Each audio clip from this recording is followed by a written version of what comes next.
বাড়াবো। কপাল রন্ধ্র ধৌতি, সংস্কৃত শব্দ ধৌতি মানে ধুয়ে ফেলা। 5টা কি 6টা পোজ আছে, এক এক করে দেবাশিস স্যার দেখাবেন, আমি বলে বলে যাব। প্রথমে থামকে রাখবো কপালের দুটি প্রান্তে, একদম ফিক্স করে দেবো। দু হাতে 3টি কি 4টে আঙ্গুলকে আমরা কপালের উপর দিয়ে ডান দিক থেকে বাঁ দিক থেকে ডান দিক নিয়ে যাব টিপে টিপে। কেন? এটিতে কপালের মধ্যে জমে থাকা নোংরা আবর্জনা, নেগেটিভিটি সব দূর হয়। এখানেই শেষ নয়, শ্বাস নেবো নাক দিয়ে, লম্বা শ্বাস নেবো নাক দিয়ে, ছেড়ে দেবো ধীরে ধীরে মুখ দিয়ে। করতে থাকুন। Inhale through nose, exhale through your mouth. মন দেখছে, 2 হাতের আঙ্গুল কপালের প্রতিটি রন্ধ্রকে পরিষ্কার করছে, নেগেটিভিটি সরিয়ে পজিটিভিটি আনছে। কপালের ভাঁজ, বয়সজনিত বলিরেখা দূরে যাচ্ছে। চলে যাব পরবর্তী পোজ, আইব্রো। কিছুই না, বুড়ো আঙ্গুলটাকে নিচে রেখে আইব্রোকে প্রেস করব।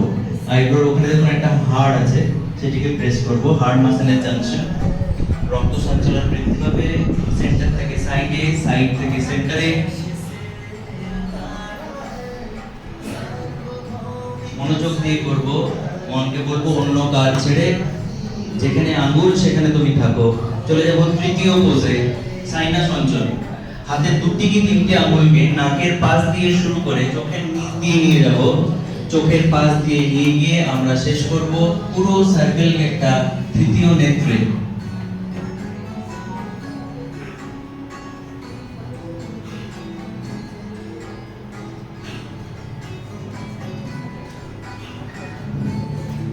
টিপে টিপে করব। যাদের সাইনাসের ব্যথা আছে বা মাইগ্রেনের উপকার পাবেন। করতে থাকুন। নাক দিয়ে শ্বাস নেব, মুখ দিয়ে ছেড়ে দেবো। যেহেতু কপাল রন্ধ্র ধৌতি একটি ক্লিনজিং টেকনিক ফেসের, তাই শ্বাসেরও ক্লিনজিং করতে হবে ক্রমাগত। চলে যাব পরবর্তী পোজ, যেটাকে আমরা ভালোবেসে বলি ব্রহ্মাস্ত্র, মানে ইনস্ট্যান্ট গ্লো বৃদ্ধি পায়। শ্বাস নিতে নিতে, নাক দিয়ে শ্বাস নিতে নিতে হাতগুলিকে ঘষবো গালের উপর দিয়ে। এক্সহেল করার সময় বাতাসে নোংরা আবর্জনাকে মুক্ত করে দেবো। এটি সবাই পছন্দ হয়েছে, সবাই করছেন। ইনহেল থ্রু নোজ, হাত দুটি উপর দিকে ঘষছি। এক্সহেল থ্রু মাউথ, মুখমণ্ডলের আবর্জনাকে বাতাসে মুক্ত করলাম। আমার বয়স কমছে, এই মুহূর্তে আয়না দেখালেই বুঝতে পারবো। সুন্দর। ব্রহ্মাস্ত্রটা বেশিক্ষণ ধরে আমরা করব।